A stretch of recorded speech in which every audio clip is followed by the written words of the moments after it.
Alhamdulillahi Rabbil Alamin. Wa bihi nasta'inu ala umuri dunya waddin. Asyhadu an la ilaha illallah wahdahu la syarika lah wa asyhadu anna Muhammadan abduhu wa rasuluhu alladzi la nabiyya wa la rasula ba'dah. Alhamdulillah, segala puji hanya bagi Allah, yang mana Allah Subhanahu wa taala telah memberikan kepada kita kenikmatannya, di antaranya kenikmatan iman, Islam, dan kenikmatan sehat. Hadirin rahimani wa rahimakumullah, kita lanjutkan pembahasan surah dalam juz Amma. yakni sekarang kita menginjak pada tafsir surah Al-Lahab atau disebut Al-Masad. Kadang disebut Al-Lahab, kadang juga disebut Al-Masad. Dalam surat ini terbukti bahwa Rasulullah SAW itu di atas kebenaran. Beliau itu tidak mengajak umat demi kekuasaan, demi dapat jabatan. Kemudian banyak beberapa orang di antara kaum Nabi Muhammad SAW, khususnya ketika zaman itu, yang mereka menerima, ada juga yang menolak. Bahkan keluarga terdekat sendiri saja itu terbagi menjadi 3 kelompok. Jadi keluarga sendiri pun itu tidak semuanya menerima. Ada 3 kelompok. Yang pertama dari paman beliau. Yang pertama itu adalah kelompok yang beriman, berjihad bersama beliau dan tunduk kepada Allah Rabbul Alamin, juga meninggal dalam keadaan muslim. Siapakah dia? Dia adalah Abbas bin Abdul Muttalib dan juga Hamzah bin Abdul Muttalib, paman Nabi Muhammad yang setia, yang beriman, berjihad bersama beliau alaihi wassalam. Kemudian kelompok yang kedua adalah kelompok yang mendukung, menolong beliau alaihi wassalam, namun tetap pada keyakinannya atau tetap pada kekafirannya. Siapakah dia? Dia yakni Abu Thalib bin Abdul Muttalib. Abu Thalib, bapak angkat beliau alaihi wassalam, yang mana Abu Thalib ini terdepan ya dalam mendukung, membela Nabi Muhammad. Akan tetapi beliau wafat dalam kondisi kafir, keadaan kafir. Kemudian yang ketiga adalah kelompok yang ingkar dan berpaling. Mereka ini kafir, bahkan mengganggu dakwah Nabi Muhammad alaihi wassalam. Di antaranya adalah Abu Lahab.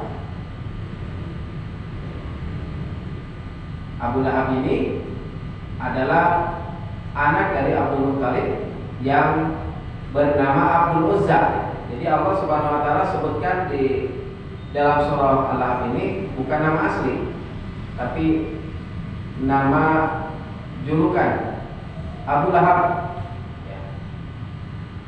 Lahab itu artinya yang menyala.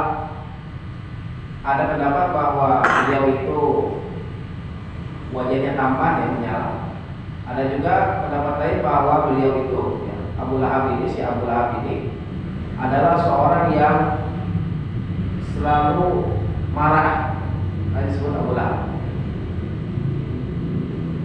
Hadirin rahimani wa rahimakumullah,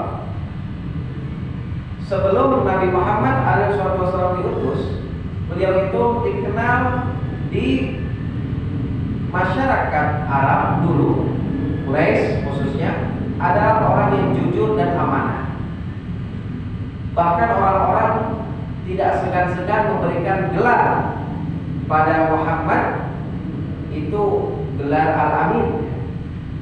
Jadi yang ngasih gelar Al-Amin itu adalah orang-orang kafir Mekah dulu, orang-orang Quraisy.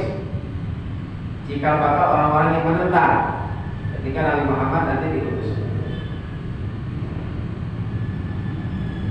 Di antara hal yang menjadi tolak ukur Rasulullah itu dipercaya amanah adalah peristiwa penyimpanan Hajar Aswad.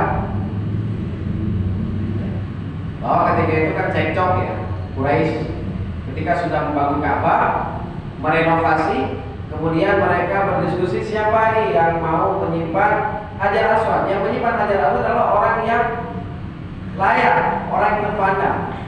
Bahkan sampai hampir saja mereka berperang.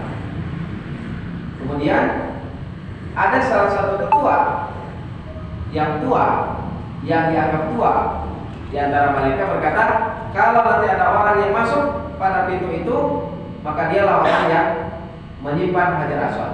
Maka dialah Nabi Muhammad SAW yang dulu belum menjadi nabi. Kemudian Nabi Muhammad juga adalah seorang yang sering dititipi barang. Dititipi barang. Kenapa? Karena orang-orang itu, kebiasaan Quraisy itu kan sering bepergian, berdagang. Berdagang itu tidak cukup 1 hari 2 hari, perjalanan jauh, berbulan-bulan, berminggu-minggu.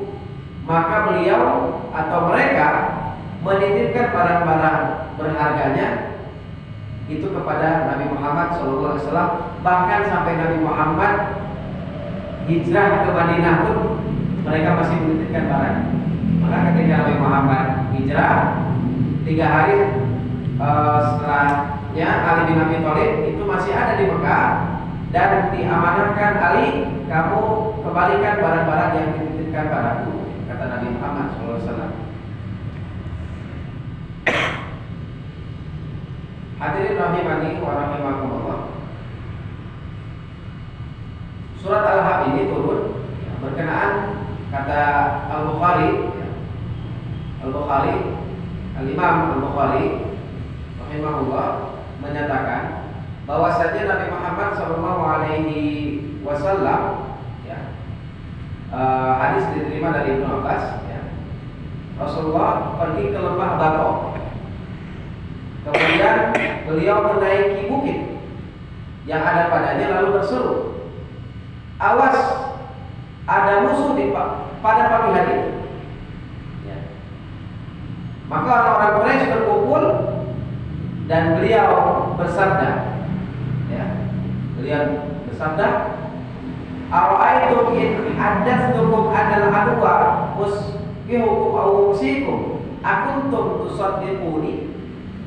Bagaimana pendapat kalian jika aku sampaikan ketika atau berita kepada kalian bahwasanya musuh itu akan datang menyerang kalian pada pagi hari atau petang hari?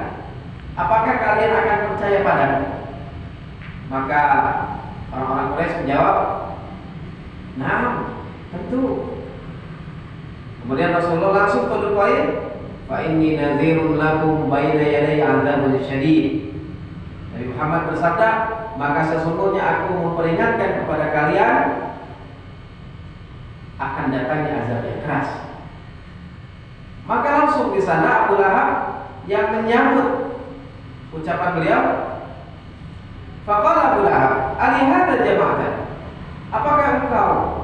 Apakah untuk ini engkau mengumpulkan kami dalam rangka untuk meremehkan, dalam rangka untuk menyepelekan?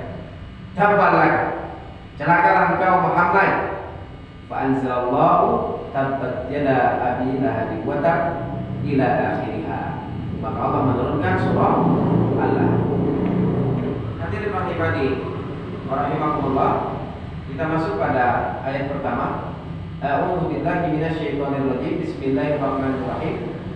Tabbat yada abi lahab wa tab. Celakalah kedua tangan Abu Lahab dan dia benar-benar celaka. Tabbat itu celaka. Celaka itu terbagi kepada dua, ya. Celaka dia sadar, celaka dia tidak sadar. Maksudnya ini dia sadar bahwasanya dia celaka. Ada juga orang yang dia tidak sadar bahwasanya dia celaka. Ya. Contohnya bagaimana? Contohnya adalah orang yang sedang misalnya, ini kalau kita ingat masa-masa sekolah dulu, kalau kita sedang ujian itu ada yang mencontek. Nah, maka yang mencontek tersebut tidak sadar bahwasanya dia menyebabkan dirinya celaka. Atau seseorang yang menipu orang lain tidak sadar bahwasanya orang tersebut mencelakakan dirinya sendiri. Maka Abu Lahab ini adalah model orang yang kedua, bahwasanya dia tidak sadar bahwasanya dirinya adalah celaka. Lahab itu artinya api yang sudah tidak berasap. Bahwasanya kalau api sudah benar-benar besar, lama-kelamaan dia tidak berasap lagi. Kemudian Abu Lahab itu disebutkan di sini Abu Lahab, bukan Abdul Uzza. Ada beberapa hikmah di antara penyebutan gelar oleh Allah Subhanahu wa taala dalam Al-Qur'an. Apa hikmahnya? Hikmahnya bahwa orang yang seperti Abu Lahab itu akan datang lagi sampai hari kiamat. Jadi orang yang menentang, orang yang tidak suka pada kebaikan, orang yang menghalang-halangi dakwah, orang yang akan menjadi musuh para dai, itu akan ada sampai hari kiamat. Maka akan ada lagi Abu Lahab setelah Abu Lahab yang disebutkan oleh Allah di dalam Al-Quran setelah Abdul Uzza. Di antara juga Fir'aun. Fir'aun itu bukan nama asli, itu hanya julukan. Fir'aun itu adalah julukan. Berarti kalau julukan disebutkan dalam Quran, maka akan ada lagi raja-raja yang zalim yang menyombongkan diri sampai hari kiamat. Tidak hanya Fir'aunnya di zaman Musa alaihissalam. Berbeda kalau Allah sebutkan nama asli dalam Al-Quran, ya. Ada nama asli yang disebutkan dalam Al-Quran, contohnya para nabi. Yusuf, misalnya Nabi Yusuf alaihissalam berbeda dengan Yusuf sekarang. Ayat dan namina Yusuf, namina saya berkata Yusuf bakal datang sekarang Nabi Yusuf. Nabi Yusuf itu tampannya luar biasa. Setengah ketampanan orang-orang di dunia itu miliknya Nabi Yusuf alaihissalam. Ada juga namanya Luqmanul Hakim. Ada sekarang orang tua yang menamai anaknya Luqmanul Hakim. Akan tetapi pasti berbeda dengan Luqmanul Hakim yang berada di Al-Quran. Ada juga Maryam yang Allah sebutkan dalam Quran, yang mana Maryam ini adalah wanita yang menjaga dirinya sampai Allah titipkan ruh kepada rahim Maryam sampai lahirlah Nabi Isa alaihissalam tanpa disentuh oleh seorang laki-laki. Maka tidak akan ada lagi Maryam seperti yang ada dalam Al-Quran. Oh, sudah ada ini banyak sekarang orang-orang yang tidak punya bapak. Nah, bukan. Kalau itu bapaknya tidak tanggung jawab, ya. Kabur. Hadirin rahimani wa rahimakumullah. Kemudian dalam ayat pertama ini disebutkan yang celaka itu tangan. Apakah yang celaka itu hanya tangan? Jadi hanya tangannya saja yang celaka? Tidak. Yang celaka itu seluruh tubuh, bahkan ruhnya. Kata tangan pada ayat ini itu bermakna atau sebagai majaz mursal, ya.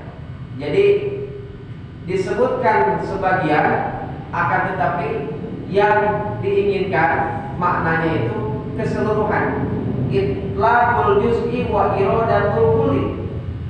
Jadi yang disebutkan hanya sebagian tangan, tapi yang dimaksud adalah keseluruhan. Yang celaka itu tangan, tapi yang dimaksud keseluruhan. Tubuh dan rohnya Abu Lahab celaka. Tapi ada juga mufasir yang menyatakan, kenapa yada yang disebutkan celakanya? Karena ketika Abu Lahab menyebutkan taballaka Muhammad, itu mengacukan dua tangannya. Taballaka Muhammad alihada jama'atan. Makanya disebutkan celaka kedua tangan Abu Lahab. Jadi bisa bermakna hakiki, bisa bermakna majazi. Abu Lahab terus-terusan memprovokasi masyarakat Quraisy dengan mengatakan bahwa Muhammad telah meninggalkan tradisi nenek moyang yang sudah bertahan ratusan tahun. Jadi Jadi dalam hadis itu ya dijelaskan setiap Nabi Muhammad masuk pasar, di belakangnya ada Abu Lahab. Bahkan yang meriwayatkan hadis ini menyatakan orang-orang bertanya, itu siapa yang meledek Muhammad? Siapa yang mengatakan Muhammad itu penyihir, Muhammad itu tukang dusta? Oh, dia pamannya. Sampai seperti itu. Dia pamannya sendiri, Abdul Uzza. Hadirin rahimani wa rahimakumullah. Kemudian ayat kedua, Allah Subhanahu wa taala berfirman, "Ma aghna anhu maluhu wa ma kasab." Tidak berfaedah, tidak berguna hartanya dan juga apa yang dia telah usahakan. Ma ini ada dua makna. Ma berkemungkinan mempunyai makna istifham atau pertanyaan, yang berarti gini, manfaat apa yang dia dapatkan dari hartanya dan apa yang dia usahakan. Jadi Abu Lahab ini kan terkenal orang yang kaya, orang yang saudagar ya, banyak harta.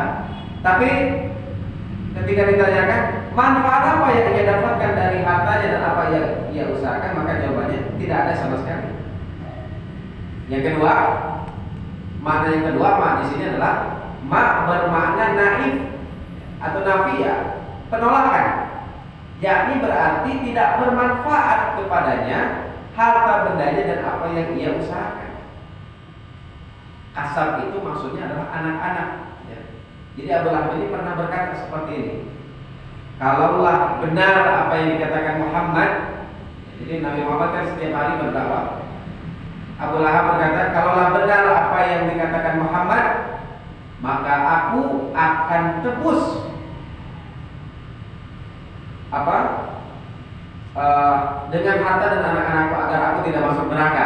Jadi kalau nanti di akhirat ketika dibangkitkan benar, aku nanti akan tebus, aku akan sogok gitu, dengan harta dan anak-anak.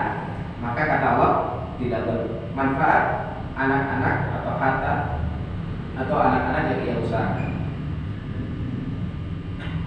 Hadirin rahimani wa rahimakumullah. Di antaranya anak Abu Lahab itu kan ada Utaibah. Abu Lahab itu disebutnya Abu Utaibah. Bapaknya Utaibah atau Abu Utbah. Utaibah itu dulu adalah menantunya Nabi Muhammad SAW. Jadi ini besannya. Nabi Muhammad itu besan dengan Abu Lahab, yang dinikahkan dengan Ummu Kulsum, putri Nabi Muhammad SAW.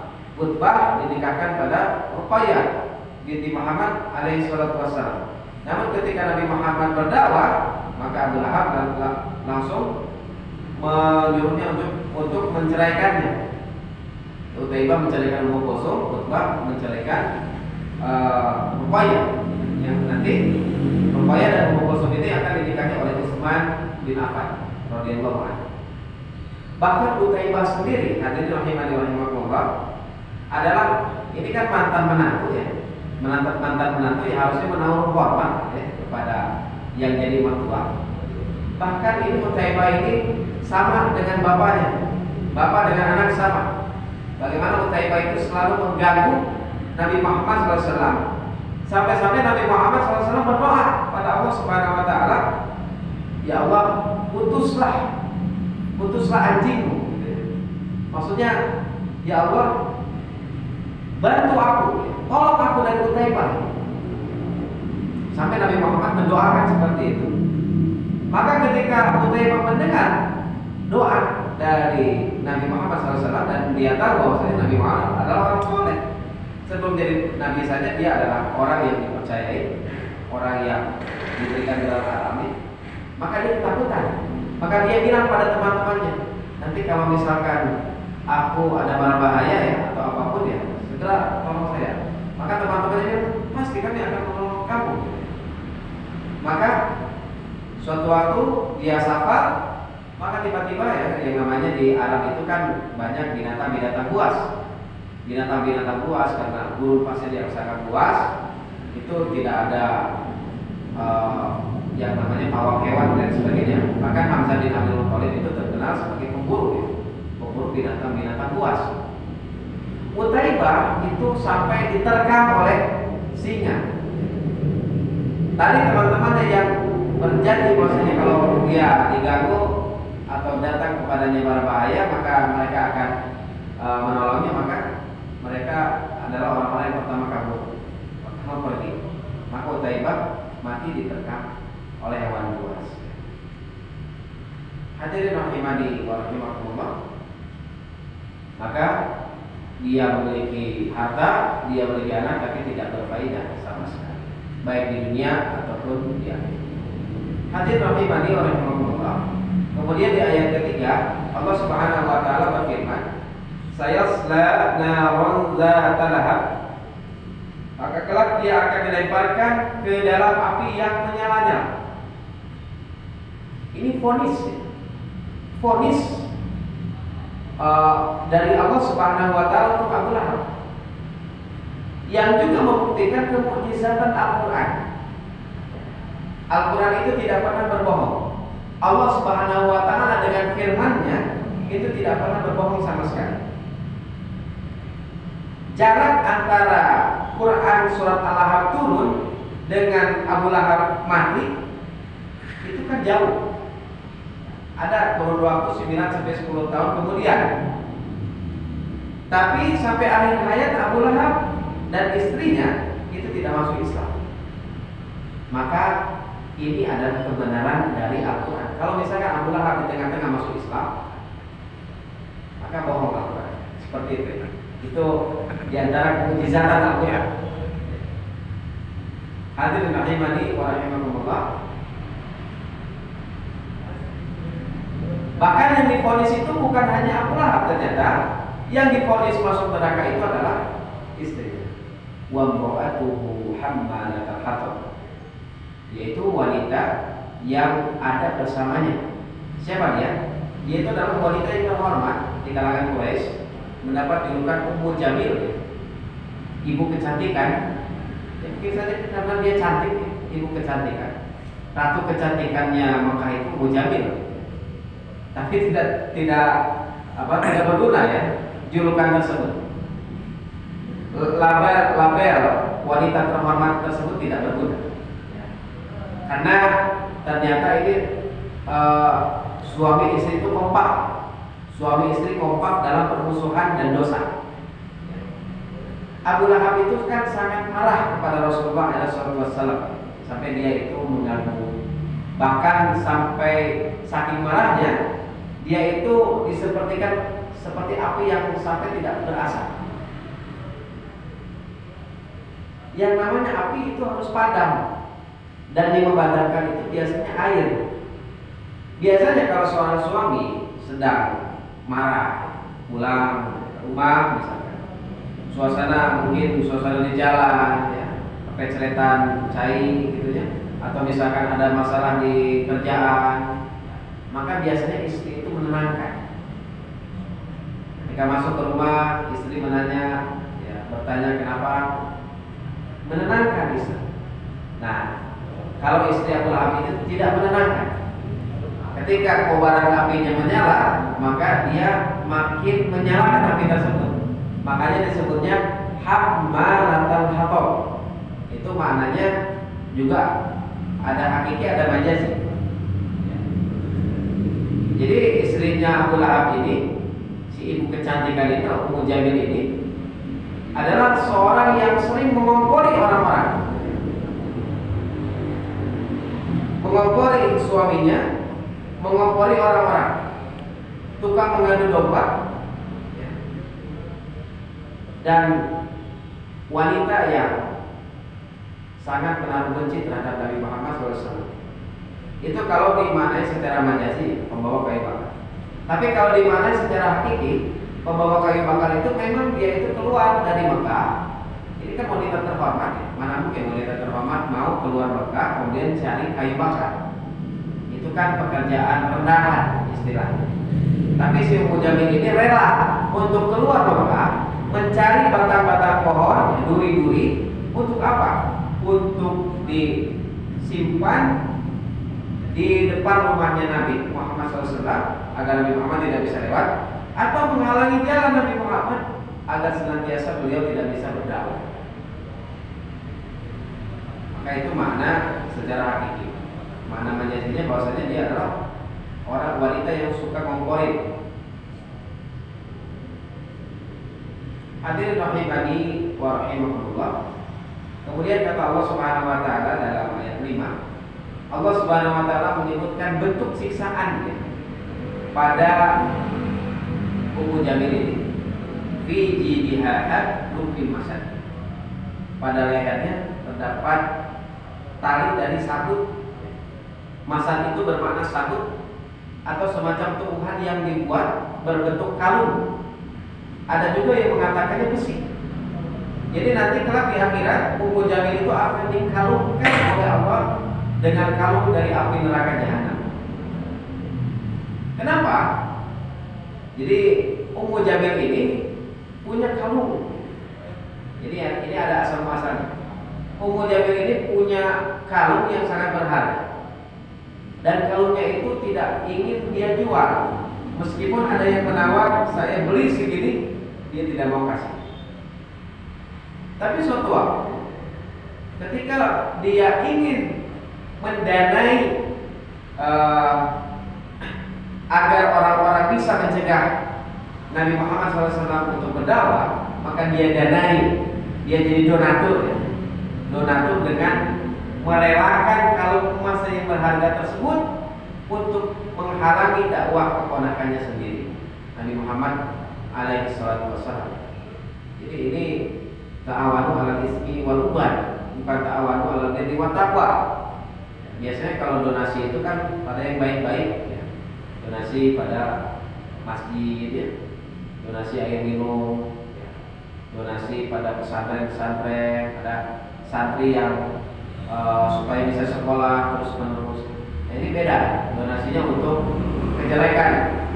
Maka di akhirat Allah tidak kasih pahala pada Ummu Jamil, tapi Allah kasih siksaan berupa fi jidihah lukin masad, berupa kalung dari api. Boleh yang begitu. Hadirin rahimani wa rahimakumullah. Sebuah sunatullah di dalam dakwah, kalau kita kaitkan pada zaman sekarang, ya, kita ambil hikmah, kita gali hikmah, bahwasanya sunatullah di dalam dakwah itu, seorang dai itu senantiasa pasti dihadapkan dengan musuh-musuh yang menentang, yang akan merongrong dakwahnya. Seorang dai itu tidak akan terus-terusan dia enak ya dalam kondisinya atau dalam situasinya dalam berdakwah, tidak. Ada dai yang diusir, ada dai yang sedang isi pengajian seperti ini langsung diberhentikan. Itu kan banyak. Nah, ini adalah sunatullah. Bahkan terkadang orang yang benci terhadap dakwah itu adalah orang yang terdekat dengan kita dan keluarga sendiri. Seperti siapa? Seperti Abu Lahab. Abu Lahab itu bukan siapa-siapanya Rasul. Dia itu adalah paman asli. Makanya tidak berguna sebuah nasab kalau misalkan dia durhaka pada Allah Subhanahu wa taala, dia durhaka pada Rasulullah, maka tidak berguna. Tidak bisa dia menganggap bahwasanya saya keturunan Nabi, saya boleh sewenang-wenang, tidak. Bahkan Rasulullah SAW saja bilang, kalaulah Fatimah binti Muhammad mencuri, maka aku sendiri akan memotong tangannya. Bahkan Nabi Muhammad bilang, wahai Abbas bin Abdul Muttalib, wahai Sofiyah binti Abdul Muttalib, wahai Fatimah binti Muhammad, la ughni anki minallahi syai'a. Salini bima syi'ti. Minta apa yang kamu mau, sok minta. Fatimah minta apa yang kamu mau. Tapi di akhirat aku tidak bisa menolong kamu dari keputusan Allah Subhanahu wa taala. Hanya tidak berguna. Tidak ada jaminan orang yang dekat dengan seorang dai, seorang ustaz, anak ustaz, keturunan kiai, bahkan anak Nabi Nuh sendiri celaka.